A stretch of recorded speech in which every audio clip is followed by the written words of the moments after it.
Thank you very much, Mr. Chair. I'm tempted to contradict many points what Paul said, from Mali to Spring, for example. I never use the word Arab Spring because then you are deemed to not want the success of what is happening in the Arab world. You have to see it in a long-term perspective, and if you talk of spring, of course, then you expect also a winter. I would like to make some observations on the relation between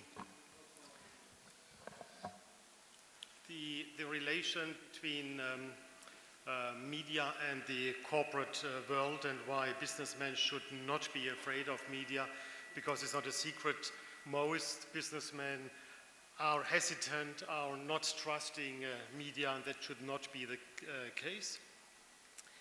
To be a part of the economy is an essential function of the media. There are four essential functions of media: information, social function, political function, also to be part of the economy, because by reporting on companies, by reporting on products, by carrying ads, the media is contributing to keep the economy running. So media is about communication, and well, it's well known, media is the fourth power, and which means in democratic and open society, what is not publicly discussed does not exist, does not have any relevance, is without consequences. A company which is not a multinational company and which does not care about media should know it is losing relevance in public. So if you want to be noticed by others, there is no alternative to media, and the lesson is get acquainted with media and how media works.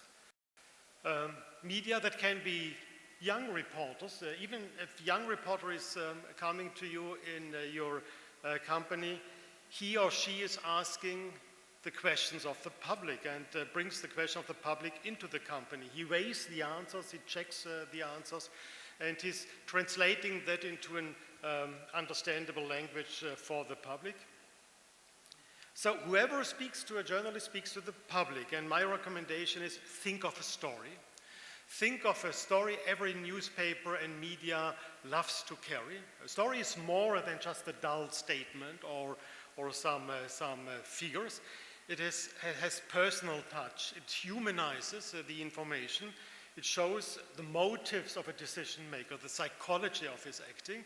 Show a story. Because there are four elements, four components on business reporting. It's just the pure information, the fact. It's the analysis, which puts the fact into a content. And then what we all love as journalists, it's the story. It's to create a portrait. But beyond that, also, of course, to comment and to write opinions. However, just in opinions, we see how wide the range of media is.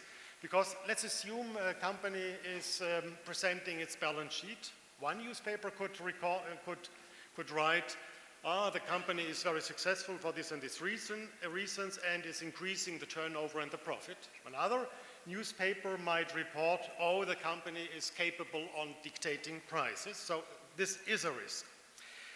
But even more a risk is that as a company which is secretive, managers who are hesitant to talk to media, and companies who present dull statements without any content, they provoke the journalists are starting to investigate, that they want to look behind the curtain, that they sneak behind the curtain, that they start to search. And in the worst case, they rely on second-hand information that doesn't serve anyone. And let's look how this works in times of crisis. In times of crisis, those companies who had been cooperating with the media on a professional basis, they are rewarded because then media trust them and they trust what they explain and how they want to do the best. But those who have put a wall of bricks around them are seen with with reluctance, and they do not have credibility and will be penalized then by media even further. So for me as a journalist, there is nothing more exciting and nothing more better than a businessman who is inspiring, who is leading an open dialogue, a credible dialogue and a sustainable dialogue. And by the way, this kind of media context is also the best PR any company can have. Thank you.